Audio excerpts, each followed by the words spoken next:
السلام عليكم. muuqaalkeen maanta waxaan kaga hadli doonaa sidee ayaa loo xaliyaa laba qofood markay iskhilaafaan.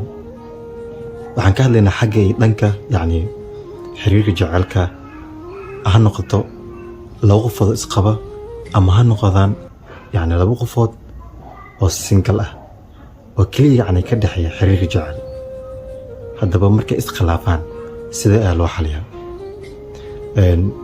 waxaa laga yaabaa midkiin hadda daawanaya in uu yahay qof xaasla ah ama in uu yahay qof iskaabal ah. waxaa ula jeedaa qof single ah. marka waxaa dhici karta mararka qaar in labada qofood jaceylka ka dhaxeeya ha noqdaan dad xaasla ah ama ha noqdaan dad oo iskaabal ah single ula jeeda.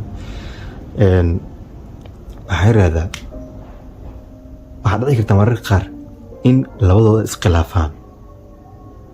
khilaafada waxaa ula jeedaa in inta badan ay murmaan oo kale maxaa yiraahdaa ama isdagaalaan. run ahaantii murunkaasi ama dagaalkaasi ma sababaa in ay kala tagaan, laakiin mararka qaar murunka ama dagaalkaas wuxuu sababaa in isu dhawaanshoba ay tahay. waxaan ku hayaa xal aad iskaga xalin karto markasta isdagaashaan ama aad muruntaan. waxaan ku hayaa xal yar aad iyada ama asiga oo labadiinaba idin dan ah. run ahaantii haddii run laga hadlo ama xaqiiqada laga hadlo, waxaa jirto mararka qaar anigaba barbalankaas way i qabsataa, laakiin haddaan run ii sheego waxaa mataqaanaa aniga waxaa waaye xalkaas ma hayo.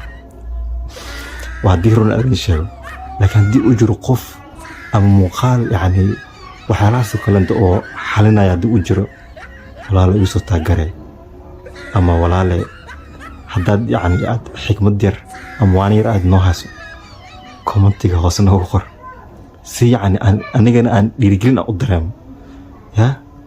marka muuqaalka waxaan leenahay in dadka qaar aysan fahmi karin. السلام عليكم.